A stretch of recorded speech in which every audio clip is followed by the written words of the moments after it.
우리가 매주일 나와서 예배드리기 위해 앉는 이 자리가 그냥 그렇고 그런 자리인가 싶지만 그렇지 않습니다. 이 자리가 은혜 받는 자리고 생명의 자리고 주님의 기적이 시작되는 자리인 줄로 믿습니다. 오늘 이 예배를 통해서 저와 여러분이 은혜를 충만히 받고 삶의 현장에서 우리 주님께서 기적을 일으켜 주심을 경험하기를 축원합니다. 몇 년 전에 제가 신학교 때 아주 친하게 지냈던 친구를 우연하게 우즈베키스탄 가는 비행기에서 만났어요. 그 친구는 신학교 4년 졸업하고 나는 내 체질상 목회는 아닌 것 같아. 아버지 때문에 어쩔 수 없이 신학교 왔는데 나는 목회는 안 할 거야. 아버지 하는 일 돕다가 그 일 물려받을 거야. 그러고는 이제 떠났던 친구예요. 목회 현장을 떠나고 나니까 연락하기도 어렵고 만나기도 어려워서 그동안 보지도 못했는데 우연하게 비행기에서 본 거예요. 그래서 제가 어디 가냐? 그랬더니 터키에 간대요. 우즈벡을 거쳐서 터키를 간다는 거예요. 사업하러 가냐? 그랬더니 아니래요. 그럼 왜 가는데? 선교 정탐 간대요. 아니 선교 정탐이 뭐야? 그랬더니 선교사 훈련을 받았고 이제 어느 나라에 가서 선교를 해야 되는데 어느 나라에 가서 선교할지 아직 정해지지가 않아서 그래서 터키에 가서 내가 이곳에서 선교할 수 있을까 살펴보러 간다는 거예요. 아니 너 목회 안 한다고 신학교 졸업하자마자 그냥 아버지 일 돕는다고 갔잖아. 무슨 일이 있었어 그간에? 그랬더니 그간에 있었던 얘기를 쭉 하는 거예요. 그간에 아버지 일을 물려받으면서 어려움 당했던 거, 건강상의 문제가 있었던 거, 상처받았던 거, 사기당했던 거 다 이야기를 해요. 그러다가 어느 날 어느 집회에 참석했는데 은혜를 받았고 그 은혜 가운데 주님이 자기를 부르심을 느꼈다는 거예요. 선교사로서의 소명을 받아가지고 이제 일평생 선교사로 살아가겠다고 그런 이야기를 해요. 제가 그때 느낀 것은 사람이 어느 날 갑자기 변화되고 새로운 인생을 살게 되면 뭔가가 있는 거죠. 그 마음이 바뀌게 된 어떤 계기가 있는 거고 사건이 있는 거고 스토리가 있는 거죠. 저는 바라기는 우리 성도들이 인생이 변화되기를 바라고 삶이 바뀌기를 바랍니다. 그 인생의 변곡점이 예수님 만나는 시간이고 오늘 이 예배의 시간 되기를 주님의 이름으로 축원합니다. 예수를 만나면 우리의 삶이 바뀌는 겁니다. 말씀을 듣고 은혜를 받으면 우리 인생의 가치관이 달라지는 거죠. 그래서 주께로 나아가게 되는 줄로 믿습니다. 제가 강원도에 처음 목회를 갔더니 어른교인이 한 15명 정도 모여 있어요. 그 가운데에 권사님은 딱 한 분밖에 없어요. 그 교회는 주일날 예배 인원이나 수요 예배 인원이나 속회 예배 인원이나 다 똑같아. 속회도 딱 하나밖에 없으니까 담임 목회자가 가서 속회 예배를 인도하는 겁니다. 예배가 다 끝나고 음식을 내와서 음식을 먹으면서 이런 얘기 저런 얘기를 하는데 권사님이 그런 얘기를 해요. 전사님, 제가 어떻게 예수를 믿었고 어떻게 주일 성수를 하는 신앙생활을 하게 됐는지 간증 좀 할게요. 간증해 보시라 그랬어요. 젊었을 때 교회에 처음 나왔을 때 이제 교회 나온 지 얼마 안 됐을 때인데 주일날 예배 드리러 가려고 했더니 큰아들이 막 난리를 치더라는 거예요. 엄마는 지금 정신이 없냐고, 농사일이 바빠 죽겠는데 지금 교회 예배 드리러 가겠다 그러는 거냐고 하도 난리를 쳐서 그 아들 등살에 못 이겨가지고 어쩔 수 없이 밭에 주일날 끌려갔대요. 아마 그때는 기계가 없어가지고 소가 앞에서 끌고 뒤에서 쟁기를 잡고 그렇게 밭을 갈았나 봐요. 밭을 한참 갈고 있는데 소가 갑자기 밭 가운데 들어 눕더래요. 그 아들이 소 일어나라고 채찍으로 때리고 발길로 걷어차고 콧뚜레를 막 잡아 당겨도 이 소가 들어 누워가지고 일어나지를 않더라는 거예요. 그때 권사님이 하나님이 나 부르시는구나, 예배 드리라고 나 부르시는구나. 그리고는 그 길로 쏜살같이 예배당으로 뛰어가서 주일 예배를 드렸고 그 일 이후로는 한 번도 주일을 범한 적이 없습니다. 그런 얘기를 하시는 겁니다. 그래서 제가 그 다음 주일 설교 제목을 이렇게 정했습니다. 속아 드러누우면 깨달으라. 저와 여러분의 인생 가운데도 그렇게 깨닫게 되는 계기가 있어요. 인생의 변곡점이 되는 사건과 스토리가 있습니다. 그냥 넘기지 마시고 그 일을 통해서 변화되고 새로워지고 복받는 인생, 은혜 받는 인생으로 나아가시기를 축원합니다. 오늘 우리가 읽은 이 민수기 21장의 말씀은 이스라엘 백성들이 광야 생활 가운데에 겪었던 하나의 에피소드입니다. 그런데 오늘 이 사건을 통해서 이스라엘 백성들은 아주 큰 대가를 치릅니다. 많은 사람들이 죽어요. 많은 사람들이 죽고 그것으로 끝났다면 아무 의미도 없겠지만, 그러나 그 많은 사람들이 희생되는 대가를 치르면서 이 이스라엘 백성들은 큰 영적 교훈을 얻게 됩니다. 저는 그래서 오늘 이 말씀을 통해서 우리 대림교회 성도들도 영적 교훈을 얻고 광야와 같은 세상을 살아갈 때 그 영적 교훈을 가지고 승리하기를 바랍니다. 우리 말씀을 읽어보겠습니다. 4절입니다. 호르산에서 출발하여 홍해 길을 따라 에돔 땅을 우회하려 하였다가. 아멘. 이스라엘 백성들이 광야길을 지나갈 때 그냥 아무 생각 없이 간 것이 아니라 호르산을 출발해가지고 홍해길을 따라서 에돔 땅을 우회하려 하였다. 어디로 가려고 했냐면 모압 땅으로 가려고 했던 것입니다. 그런데 머릿속으로 그 길을 다 그렸다는 거예요. 제가 2부 예배 때도 잠깐 말씀드렸는데 요즘 우리나라 감독이 만든 영화 가운데 하나 유명한 영화 있죠. 여기저기 전 세계로 다니면서 상 받고 전 세계로 팔려나가는 그 영화 있어요. 이름이 뭔지 아세요? 다들 아시네. 그런데 그 기생충에 나오는 아주 유명한 대사가 있어요. 너는 계획이 다 있구나.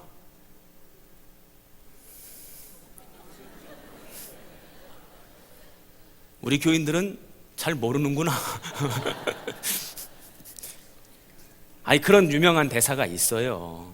그 아버지가 아들한테 너는 계획이 다 있구나 이렇게 감탄하는 그런 대사가 있는데, 지금 이스라엘 백성들도 다 계획이 있었다는 거예요. 그런데 그 계획대로 되었느냐? 계획대로 안 됐다는 것입니다. 이스라엘 백성들이 가고자 했던 그 길은 왕의 대로라고 불리는 길입니다. 킹스웨이. 왜 왕의 대로라고 불렸냐면 그 길은 아주 오래전부터 사람들이 지나다니던 길, 상인들이 지나다니던 길, 군인들이 지나다니던 길이었어요. 오래전부터 사람들이 많이 지나다니는 길이어서 왕의 대로라고 불렀습니다. 왜 그 길이 사람들이 많이 지나다녔는가? 고대 근동 지역은 다 광야고 다 사막입니다. 아무 데로나 간다고 갈 수 있는 게 아니에요. 가다가 물을 못 만나면 죽을 수도 있어요. 그 고대의 길은 오아시스와 오아시스를 연결하는 게 길이었어요. 물을 얻을 수 있는 곳에서 그 다음 물을 얻을 수 있는 곳으로 연결해서 가는 것입니다. 왕의 대로가 그런 길입니다. 물을 얻을 수 있고 편안하게 지나갈 수 있는 그런 길이었습니다. 모세와 이스라엘 백성들은 그 왕의 대로를 따라서 모압 지역으로 북상하려고 했다는 것입니다. 그런데 에돔의 왕이 허락하지를 않아요. 그 길로 지나갈 것 같으면 우리랑 전쟁해야 될 거야 하고 엄포를 놓고 있단 말이죠. 민수기 20장 17절 18절 말씀입니다. 청하건대 우리에게 당신의 땅을 지나가게 하소서. 우리가 밭으로나 포도원으로 지나가지 아니하고 우물물도 마시지 아니하고 왕의 큰 길로만 지나가고 당신의 지경에서 나가기까지 왼쪽으로나 오른쪽으로나 치우치지 아니하리이다 한다고 하라 하였더니 에돔 왕이 대답하되 너는 우리 가운데로 지나가지 못하리라. 내가 칼을 들고 나아가 너를 대적할까 하노라. 아멘. 그 왕의 대로로만 가겠습니다. 옆으로 빠지는 일 없습니다. 그 길만 지나갈 수 있도록 허락해 주세요. 근데 에돔 왕이 허락을 안 했어요. 그 길로 못 가. 갈 것 같으면 우리랑 싸워서 전쟁에서 이겨서 가. 허락지를 않는 것입니다. 그래서 이스라엘 백성들은 하는 수 없이 황량하고 거칠은 척박한 광야로 다시 나가게 되었고 광야길을 다시 개척하면서 걸어가야 됐다 이 얘기입니다. 한마디로 편한 길, 쉬운 길로 가려고 했는데 계획대로 안 됐다는 거예요. 감리교 신학대학교 4년 신학 공부를 마치고 마지막 졸업식 때 항상 부르는 찬양이 있어요. 항상 매번 졸업식 때 부르는 찬양 323장입니다. 부름받아 나선 이 몸 어디든지 가오리다. 아골골짝 빈들에도 복음 들고 가오리다. 굳은 결단을 하며 졸업을 합니다. 그래, 내가 주님께 부름받았지.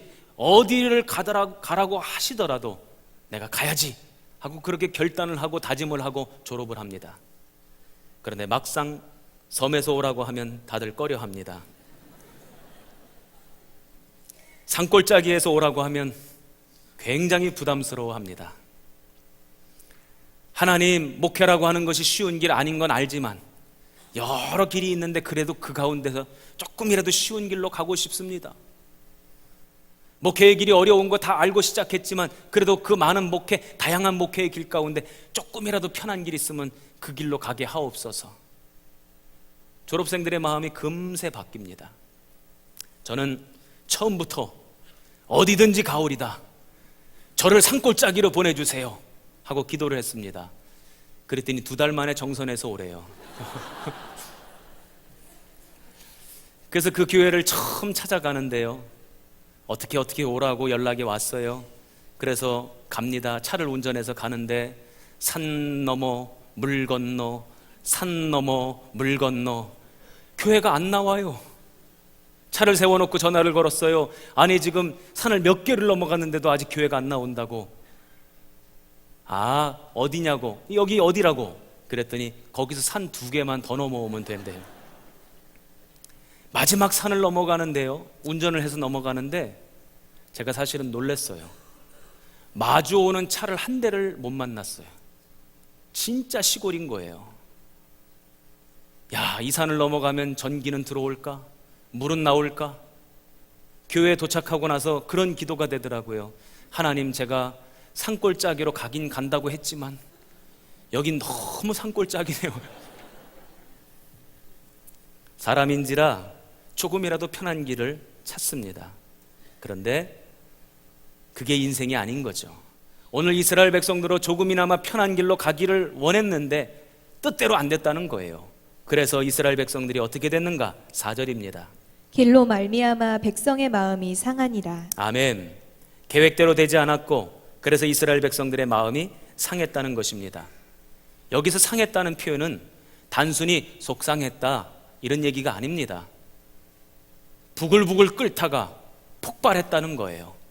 한계심을 드러냈다는 거예요. 그동안 참고 또 참았는데 더 이상은 못 참고 폭발해버렸다, 이런 뜻입니다. 그래서 5절 어떻게 했는지 한번 보십시오. 백성이 하나님과 모세를 향하여 원망하되. 하나님을 원망했고 모세를 원망했습니다. 오늘 이 사건이 일어난 때는 이스라엘 백성들이 광야 생활을 시작한 지 38년째가 되는 해입니다. 그러니까 얼마만 더 참으면 되는 거였습니까? 2년만 더 참으면 되는 거였는데 그 2년을 못 참고 폭발해버리는 바람에 오늘 이처럼 불상사를 겪게 되었다는 것이죠. 성령의 열매 중 하나가 오래 참음입니다. 한번 따라해 보시겠어요? 오래 참자. 왜 오래 참아야 되는가? 오래 참는 자에게 은혜가 임하고 오래 참는 자가 반드시 승리하게 되고 오래 참는 자가 하나님의 역사의 주인공이 되기 때문입니다. 우리가 때때로 참지 못하고 승질 부리고 내 기질 다 드러내고 폭발하고 한계심의 인내를 드러내고 나면 그러면 좋아집니까? 오히려 인생이 더 망가져요. 가정이 깨져버려요. 믿음도 망가지는 거예요. 우리가 신앙생활을 같이 하다 보면 서로 다른 사람들이 한 공동체 안에 모여 있기 때문에 마음에 안 들잖아. 우리 옆에 있는 권사님 마음에 안 들잖아요. 아닌 척하지 마세요. 우리 옆에 앉아있는 집사님 조금 불만족스러운 게 있잖아. 그걸 참아야 되는데 참지 못하고 폭발해버리면 그것으로 내 속에 있는 믿음이 다 깨져버리고 망가져버린다는 것입니다. 저는 그래서 오늘 우리 대림교회 모든 성도들은 인내하고 참고 기다려서 승리하는 인생들 되시기 바랍니다. 이스라엘 백성들이 하나님께 원망하고 모세에게 불평을 했대요. 그런데 그 불평하고 원망하는 내용을 유심히 보면 우리가 깨달을 수 있는 영적인 교훈이 있습니다. 첫 번째로 5절, 어찌하여 우리를 애굽에서 인도해내어 이 광야에서 죽게 하는가? 아멘. 사람들이 원망하는 소리가 이런 소리였어요. 왜 우리가 애굽에 잘 있었는데 왜 애굽에서 끄집어내는 바람에 왜 이 광야에서 죽게 만드느냐? 우리는 이제 죽었다. 우리는 이제 망했다. 우리는 이제 끝났다. 지금 그 소리를 하고 있는 거예요. 여러분, 진짜로 이스라엘이 죽었습니까? 진짜로 망했습니까? 진짜로 끝장났습니까? 아직 그러지도 않았는데 벌써 입술부터 끝났다고, 죽었다고, 망했다고 그래요. 제가 망하는 사람들의 공통적 특징을 살펴보면 망하는 사람은 입술부터 벌써 망해. 말부터 벌써 망하는 거예요. 이스라엘 백성들이 입술로 우리 죽었다, 망했다. 그러니까 하나님께서 그래? 알았어. 너희들이 입술로 고백한 대로 내가 너희들 망하게 해주마. 너희들 죽게 해주마. 여기 앞에 있는 담임 목사가 평생 목회하면서 내가 이 말씀 붙잡고 목회해야지 하고 붙잡은 말씀이 있다고 말씀드린 적 있죠? 그게 어디냐면 민수기 14장 28절의 말씀입니다. 한번 열어봐 주세요. 우리 같이 한번 읽어볼까요? 시작.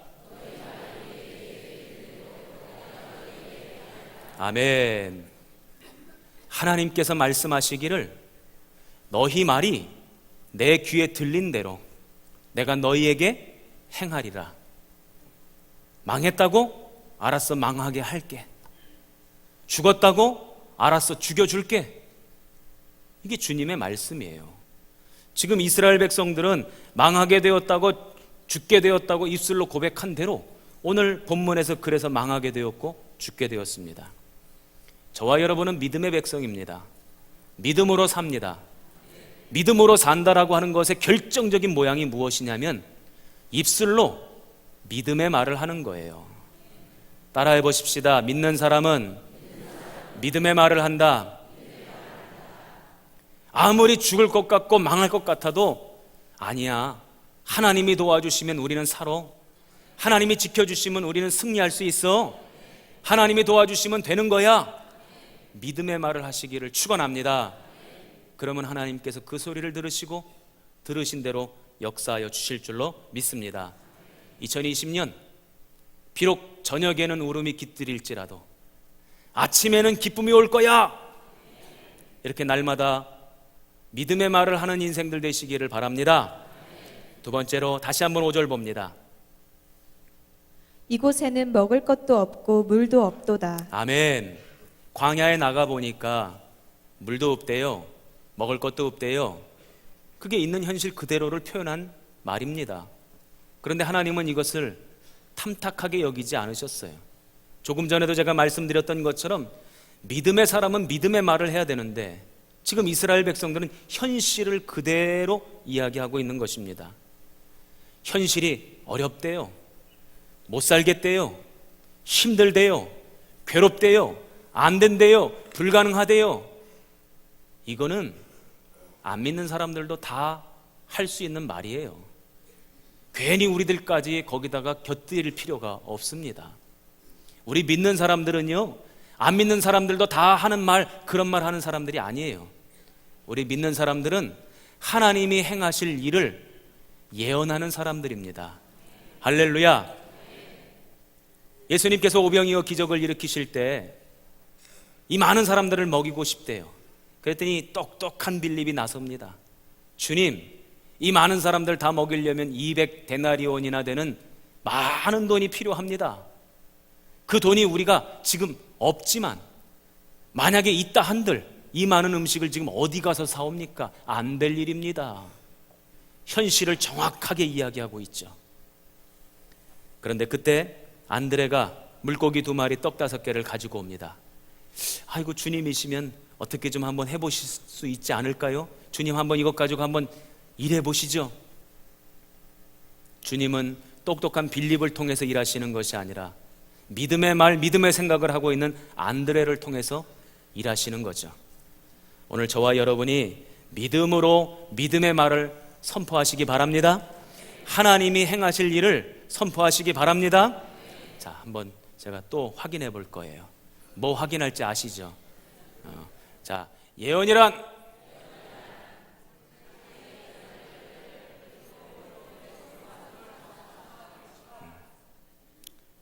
그냥 웃기만 하고 있어요.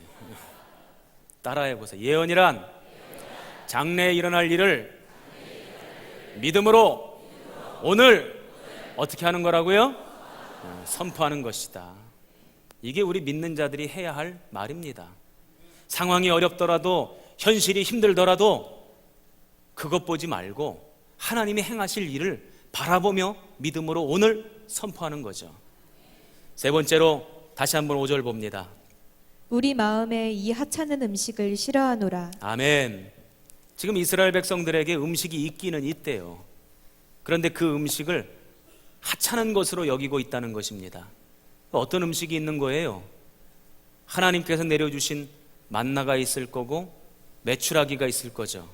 만나만 내려줬더니 아유, 고기 좀 먹고 싶습니다. 그래서 그래, 어디 한번 고기 물리도록 먹어봐라. 그러고서는 메추라기를 막 쏟아 부어 주셨지 않습니까? 메추라기를 주셨고 또 반석을 터뜨려서 생수를 마시게 하셨지 않습니까? 그런 음식을 지금 이스라엘 백성들은 하찮게 여긴다는 거예요. 어디 그게 하찮은 겁니까? 이스라엘 백성들이 40년 동안 광야 생활할 때에 만나를 먹었는데 그 만나는 하늘에서 내려오는 것이었습니다. 그런데 그 만나는 그 40년 이전에도 없었고 40년 이후에도 없어요. 오늘 우리가 먹고 싶어도 만나는 먹을 수가 없어요. 만나가 어떻게 생긴 건지도 잘 몰라요. 그런데 그게 하찮은 겁니까? 메추라기 고기가 하찮은 겁니까? 반석에서 터져나오는 생수가 하찮은 겁니까? 제가 마셔보지는 않았지만 모르긴 몰라도 제주 삼다수보단 나을 것 같아. 하나님이 지금 주신 것을 감사함으로 받고 기쁨으로 받아야 되는데 하찮게 여겼다는 것입니다. 이게 망하는 인생의 모습이에요. 망하는 인생, 망하는 민족, 망하는 나라의 공통적 특징이 있어요. 그게 뭐냐면 감사해야 될 것에 감사하지 못하고 원망하고 불평하고 하찮게 여긴다는 것입니다. 그래서 가정을 하찮게 여겨요. 아내를 하찮게 여기는 이들이요, 남편을 하찮게 여기는 아내들이요, 여자들이요, 부모를 하찮게 여기는 자녀들, 망하는 지름길입니다.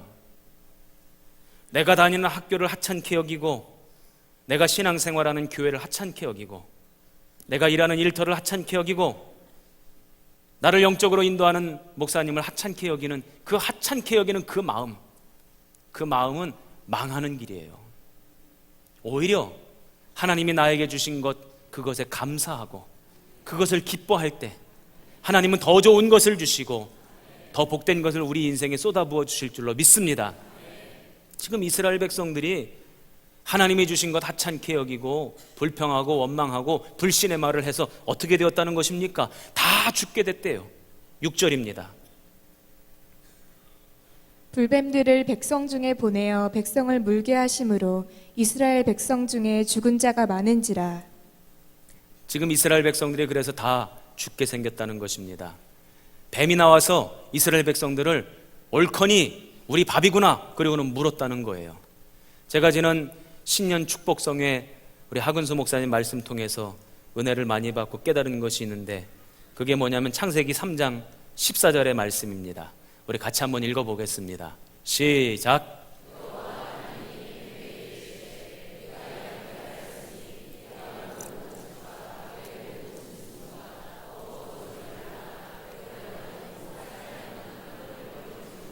아멘. 하나님이 뱀을 저주하시는데 뱀 보고 너는 살아있는 동안에 흙을 먹을 거야 이렇게 말씀하셨다는 것입니다. 여러분, 뱀이 흙 먹습니까? 흙 먹는 뱀 보셨어요? 그 도대체 이게 무슨 말씀인가 봤더니 사람은 하나님께서 흙으로 지으셨어요. 저와 여러분은 흙으로 된 존재입니다. 그런데 우리는 그저 단순히 흙이 아니라 흙으로 지으시고는 생기를 불어넣으셔서 우리가 생영이 되었대요. 살아있는 영적인 존재가 되었다는 것입니다. 그래서 우리는 이 땅을 살아가면서 두 가지를 먹어야 되는데, 하나는 육신의 양식입니다. 그래서 흙으로 지음받은 육신이 살게 되는 거죠. 또 영의 양식을 먹음으로 우리의 영이 살게 되는 거예요. 그래서 이 두 가지가 같이 살아야 우리가 생영으로 이 땅을 살아갈 수 있는데, 영의 양식을 먹지 못하고 우리의 영이 죽고 나면 우리는 이제 더 이상 생영이 아니라 흙으로 전락하게 된다는 거예요. 그러면 흙이 되면 누가 와서 우리를 먹어요? 뱀이 와서 우리를 지 밥인 줄 알고 먹는다는 것입니다. 영적인 말로 더 정확하게 표현하자면 사단 마귀의 밥이 된다는 거예요. 그래서 저와 여러분은 흙이 아니라 생영이 되어야 될 줄로 믿습니다. 날마다 영의 양식 말씀을 듣고 날마다 영의 양식 기도를 함으로 저와 여러분의 영이 살고 생명으로 하나님의 영원한 나라를 유업으로 받는 인생들 되시기를 축원합니다. 이스라엘 백성들이 지금 다 죽게 생겼어요. 어떻게 하면 좋아요? 큰일 났죠. 그런데 참 하나님께서는 언제나 은혜 베푸시는 분이세요. 살 길을 열어주신다. 피할 길을 내신다.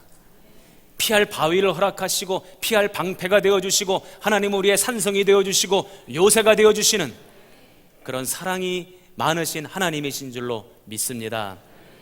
그런데 어떤 사람이 사는가 봤더니요, 부르짖는 자가 살아요. 기도하는 자가 살아요. 하나님은 기도하고 부르짖는 자에게 살 길을 열어주시죠. 오늘 말씀에도 나옵니다. 우리 7절을 다 읽어주세요. 우리가 여호와와 당신을 향하여 원망함으로 범죄하였사오니 그 다음에 모세가 백성을 위하여 기도하매 아멘. 지금 이스라엘 백성들이 회개했다는 거예요. 하나님, 우리가 원망해서 범죄했습니다. 우리 살려주세요. 우리 도와주세요. 모세님, 우리를 위해서 기도해 주세요. 그 모세가 하나님 앞에 부르짖어 기도했다는 것입니다. 그랬더니 하나님께서 살 길을 열어주셨대요. 이런 유명한 말이 있습니다. 제가 이렇게 얘기하는 거는 그 말이 끝난 다음에 아멘하라는 뜻입니다. 네, 아주 유명한 말이 있습니다. 요때 아멘 말고 요 다음 얘기하면 아멘 하라고요. 다시 할게요. 아주 유명한 말이 있습니다. 우리가 기도할 때 하나님은 하나님의 일을 하신다. 다시 한번 할게요. 우리가 기도할 때 하나님은 하나님의 일을 하신다. 2020년 우리 성도들이 기도할 때 하나님이 우리 성도들의 가정에서 일하시기를 축원합니다. 우리가 기도할 때 우리 성도들이 자녀들의 인생 가운데 하나님이 일하시기를 축원합니다. 여러분들의 사업, 기업, 일터에서 하나님이 일하시기를 주님의 이름으로 축원합니다. 부르짖어 기도하는 자에게 하나님은 살 길을 열어주세요. 피할 길을 내시죠. 그래서 오늘도 방법을 하나 가르쳐 주시는 거예요. 제가 말씀을 연구하면서 깨닫는 것 가운데 하나가 무엇이냐면, 그냥 살려주시면 되잖아요. 그냥 고쳐주시면 되거든요. 그냥 낫게 하시면 되거든요. 그런데 하나님은 꼭 말씀으로 방법을 하나 알려주시고 그 말씀대로 순종하는 자들을 살려주신다 이겁니다. 그냥 살려주셔도 되는데 꼭 그 방법을 사용하세요. 하나님은 말씀을 주시고 그 말씀대로 순종하는지를 보시고 순종한 대로 살아나게 하시는 분이신 줄로 믿습니다. 오늘 무슨 방법을 가르쳐 주시는가 봤더니 불뱀 모양을 만들어서 놋으로 만들어서 그 놋으로 만든 뱀을 장대에다가 높이 달라는 거예요. 그리고 그 높이 달려져 있는 그 장대를 바라보라는 거예요. 그러면 바라본 사람들은 다 살게 되더라. 하나님이 방법을 가르쳐 주셨습니다. 말씀하셨습니다. 순종하는지 보시는 거예요.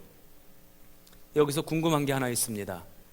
이스라엘 백성들이 이 말씀을 듣고 100이면 100명 다 장대에 달린 놋뱀을 봤을까? 1000이면 1000명 한 명도 안 빼놓고 다 그 놋뱀을 바라봤을까요? 여러분들에게 여쭤볼게요. 그랬을까요? 어떻게 그렇게 잘 아세요? 저도 이제 나중에 천국 가서 확인해 보려고 하는데 아마도 끝까지 말 안 듣는 사람이 있었을 거예요. 끝까지. 그거 본다고 사냐? 그거 보다가 나 목 디스크 걸린다. 아마 안 쳐다봤을 거예요. 예나 지금이나 말씀을 들려주어도 듣지 않는 사람이 있어요. 살 길을 알려주어도 순종하지 않는 사람들이 있어요. 그런 사람들은 살 길을 모르기 때문에 죽는 거고 말씀을 못 듣기 때문에 죽는 거예요. 저는 우리 대림교회 모든 성도들은 말씀 들려주실 때 듣고 방법을 가르쳐 주실 때 순종하고, 그래서 가정이 살고 인생이 살고 여러분의 육신이 살고 자녀가 살기를 주님의 이름으로 축원합니다. 9절 말씀 봅니다. 노뱀을 쳐다본즉 모두 살더라. 아멘. 우리 다 같이 이 말씀 다시 한번 읽어봅니다. 시작. 아멘. 어려운 방법 가르쳐 주신 것도 아니잖아요. 그냥 쳐다보기만 하래요. 우리 옆에 분 한번 봐봐요. 그 옆에 분 보는 게 그렇게 어렵습니까? 보라고 하는데도 안 보는 사람이 있다. 이것 봐요, 이것 봐. 쳐다보면 산다고 했는데 안 본 사람이 있다니까. 옆에 사람 좀 보라고 해도 안 봐, 안 봐.